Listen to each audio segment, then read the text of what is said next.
All right, welcome to the Chit Chat. I'm Adam. I'm Amanda. And today we're going to review When I Dream. This is basically a nice, fun, and a little quirky deduction game where players are going to take turns, taking a nap. As you can see, she's wearing this nice little visor. And as they dream, they're going to have happy dreams and sad dreams. And hopefully the little fairies and the little boogeymen that give them dreams will guide them in the right direction. Or not. Or not. Okay, well, we'll go over the game a little bit. Like I said, this is going to be a deduction game in which everybody gets a turn being the dreamer. The dreamer is going to be trying to guess words. The fairies are going to be trying to get them to guess the right words. The boogeymen are going to be trying to get them to guess the wrong words. They will also be visited by the Sandman. The Sandman wants a balance between good and bad. So depending on how it's looking, they might be giving good clues or bad clues. I always want to sing Mr. Sandman when somebody says that. Bring me a dream. So yeah, that absolutely is the case. So they're going to balance out their points, and there is quite a few cards and components here. So let's go ahead and dive into the components. How do you feel? The first one, I'm sure that you've noticed, is the little sleeping mask. Got an aftermarket version here. Yeah. I was feeling left out, so I thought this would be good. Yeah, so it's definitely unique. You don't have a bunch of games that come with an eye mask. So that's It's much more comfortable, by the way. It adds a little bit of flair. Yeah, it's not the most comfortable little eye mask. But you know, it gets the job done. It keeps your eyes covered while you're dreaming. The components, the artwork is adorable. It's not really necessary, but it's really cute for a fun, light little game. Yeah, let's go deeper into that. So each of these cards are gonna have 2 words on them. And this is gonna be a little maybe hard to translate in the camera. I actually think this card's upside down, so I apologize. It's going to be extra hard to translate on camera. But each of them is going to have 2 words. So this is shield and dragonfly. So it makes sure it incorporates both a shield and a dragonfly into the picture. Now, having both of those words is irrelevant during the game. It doesn't affect the gameplay. The art is gorgeous. It's creative. It's funky. It's weird. I love it. Yeah, a lot of different artists collaborated on this, and they're very cohesive considering they were done by different artists. They list them on the back of the book. There's 20. Mm-hmm. And yeah, each one is just really cute and unique. Here's a toothpaste and chili, so it's a little chili toothpaste. Dragon rowboat, dog and crepe. Violin and alien, the little alien playing violin. So It just looks delicious. Really cute. Crepe dog. Fantasy, lighthearted artwork. I think Dixit art really. Yeah. In the same vein of Dixit. Maybe a happier Dixit art, in all honesty. That dragonfly one. Some of them are a little dark, but usually most they're of them bright. Are lighter. Yeah. Yeah, they're bright and colorful at the very least. But you're right. The dragonfly one, the dragon was a little bit impaled there. So. And along with your sleeping mask, you also have a bed. A bed for when you dream. Yeah, the cards go right in here. Here's a headboard. With a pillow. With a pillow, slides so right on. Nice pillow right there. And that covers one of the words, so you get more variability. The cards are double-sided, and so there's really 4 words per card. Mm-hmm. The points are, again, they could have just had them all look the same. Sure. But they're pretty cute. Moons, and I actually don't know what the 20 is. It may be just a full moon. Yeah. Stars, clouds. You know, sleeping. Happy dream-related things. Very high-quality components for a light party game. Right. Comes a little sand timer. This may be my only complaint. It's a pretty cheap sand timer. We actually had it stop counting sand during one of our games. This is somebody had a really long dream. A really, really long dream. It actually turned out pretty funny to me, but there was that issue. So let me cover the rulebook real quick. In this type of game, I think it's important that they have quick and concise rules. So this rule book is basically contents and setup on the front page, an entire two pages of how to play, which most is artwork, and then the back is all credits on who did the art. So it's really clear and concise. Appropriate for the weight of game. If you have a 15-minute game, you don't want to be reading 15 minutes of rule books. Right. So. Yeah, and I would say you're looking at, 30 minutes on this game. I don't know what the box actually says, but it's been taking us 30 minutes. 30 minutes.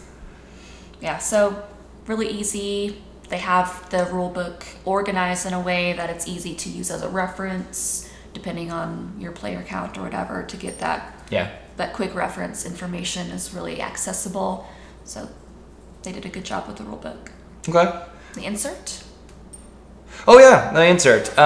So I have some of the components still in here, so I'm gonna have to kind of hold this as I show you.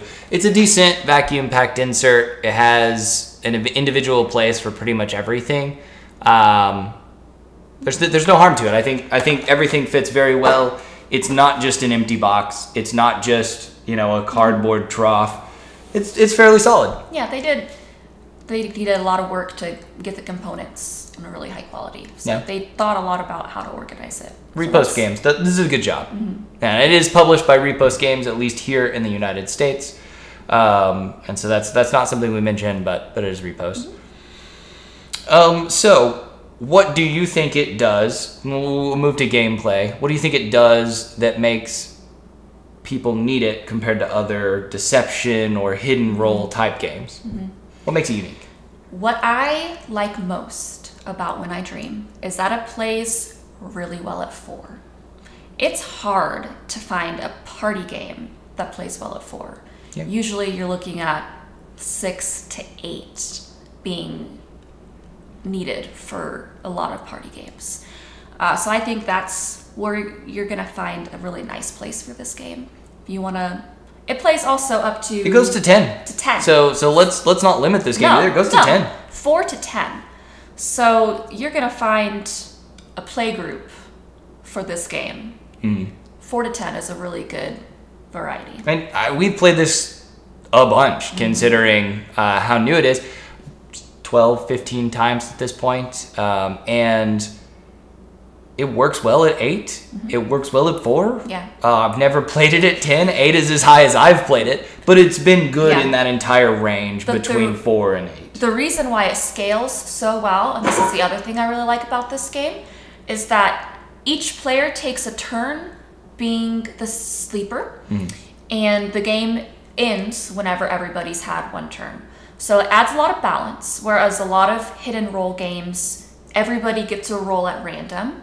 And so you might be the bad person 3 times in a row. Or you might never get a special roll and you're always just the generic roll. Whereas this game really does make it so that everybody gets to have a special roll, which I like. Everybody's at least the dreamer once. One time. You could end up being the fairy every time you're giving clues, but... Right. You could be the fairy every time. You could be the Sandman every time. But as far as you will guaranteed at least one time in every game a special roll, which is the dreamer. And that relies on your skill. So, well, it relies on how well you gauge the opponents, and then you recount your dream, and recounting your dream gives you an extra 2 points. I think recounting your dream is one of the funner things. I like to tell a story during it. So when you recount your dream, the goal is to say all the cards that you got right. And if you do that, you get a bonus 2 points. Well, if you tell a story about it, well, in my dream, I met a vampire, and he was eating a watermelon, and he spit them out and he nailed a dragonfly. I don't know. That's not a great story, but there is a fun aspect to that. I think that actually makes this game accessible even to children, and you could really play up that storytelling aspect with kids. Yeah. So everybody gets a turn as a dreamer.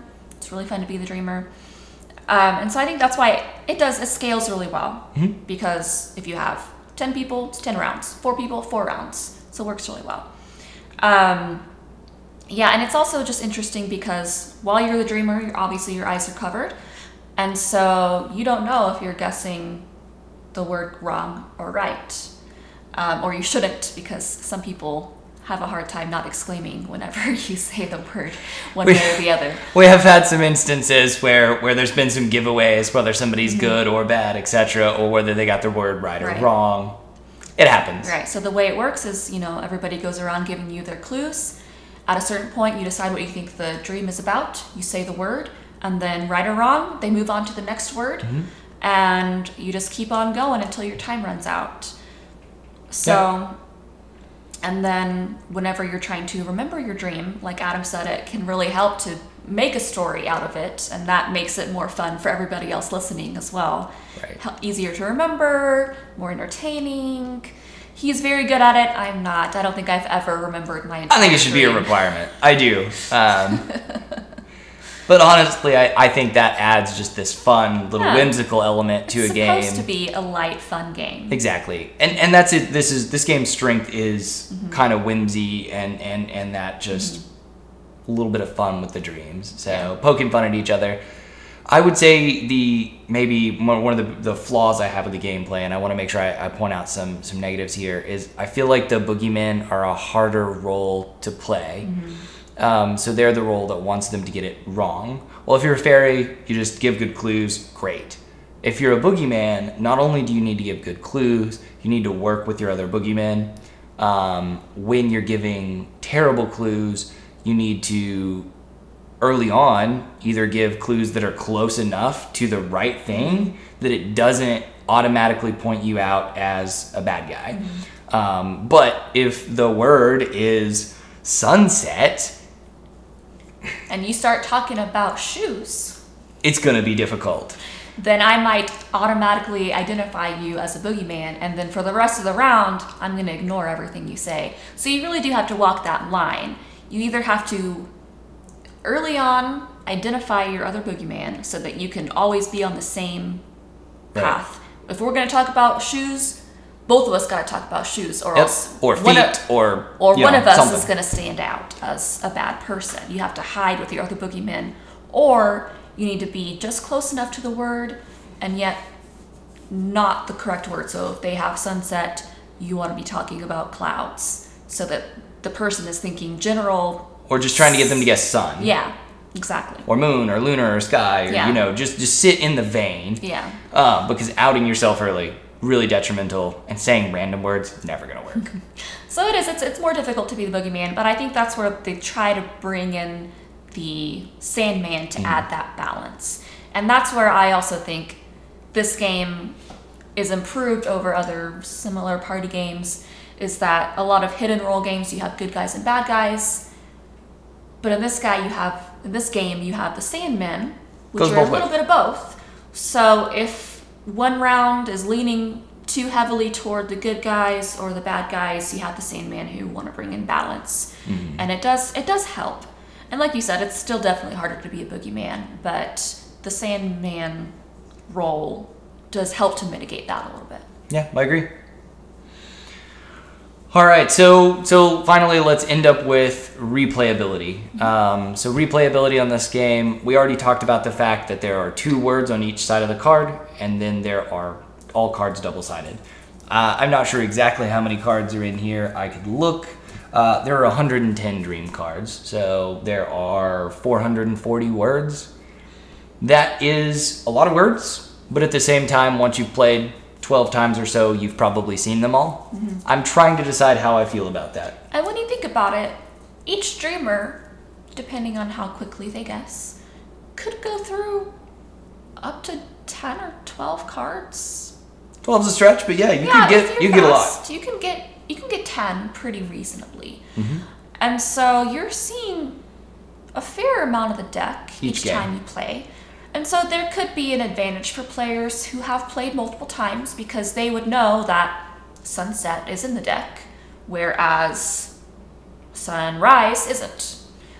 I don't know if it is or not, but that's just an example. It would narrow down your choices if you are familiar with the words that are in the deck.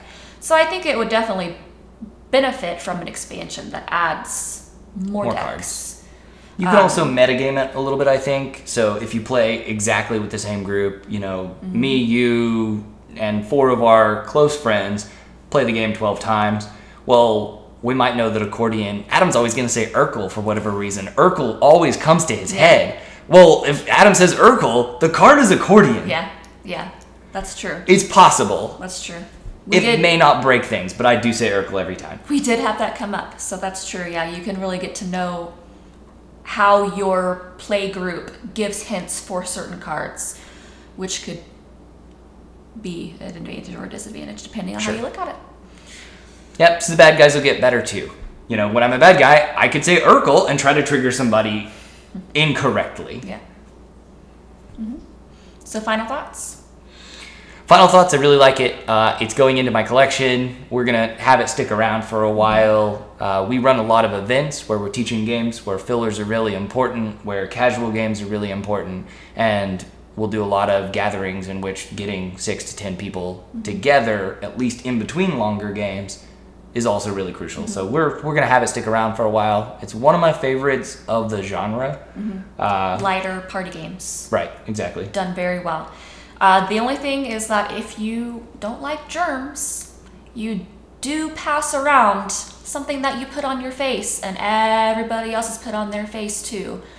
I suppose you could just really promise you're not going to peek and close your eyes, but it's part of the game that you pass around the face mask. So that could be a detriment to some people who have issues with that. Very true. But in general, very cute, light game. Like I said, plays 4 to 10, which it's hard to find a game that plays that range well. And yeah, it fits really nicely in the party game genre. Very quick and easy to teach, fun to play. It's gonna be in our collection for a long time, I think. Yeah, happy and family friendly too, which is great. Yeah. Plays as young as 8, they recommend, so. All right, well, thanks for watching. If you have any questions or comments about this video, feel free to leave them below. And please feel free to like and subscribe. Thanks, this is the Chit Chat. See you next time. Bye.